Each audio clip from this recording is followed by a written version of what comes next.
అవుతుండ్రు. చాలా బాగుంది ఇక్కడ చూడు.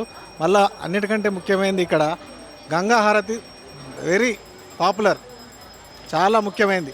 కాశీ తర్వాత ఇక్కడే ఇంత మంచిగా నేను ఫస్ట్ టైం చూస్తున్నా. ఎంత బాగా చేస్తున్నారంటే ఇక హిందువులకు మరి ఈ మనం ఇట్లా ఎందుకు మనం దైవభక్తి ఎందుకు కలిగి ఉంటలేము, దీన్ని చూసన్నా వాళ్ళకు పరివర్తన వస్తుంది. అంత మంచిగా చేస్తుంది. ఇది ఇది మాత్రం నాకు చాలా నచ్చింది. గంగా హారతి మన దైవభక్తి పెరగడానికి ఇది చాలా బాగుందని నేను. మేము నిజామాబాద్ నుండి ఈరోజు అమ్మవారిని దర్శించుకోవడానికి బాసరకు వచ్చాము. మా అదృష్టము కరెక్ట్గా 7 గంటలకు బాసరు గంగకు చేరుకున్నాము. ఇక్కడ హారతి అత్యంత వైభవంగా చాలా బాగా కరుణ పండుగగా జరిగింది. ఈ హారతిని చూసినందుకు మేము ధన్యులుగా భావిస్తున్నాము. మాకు ఇట్లా దర్శనమైనందుకు మేము చాలా సంతోషిస్తున్నాము. Thrilled to see this surprise and my baby is so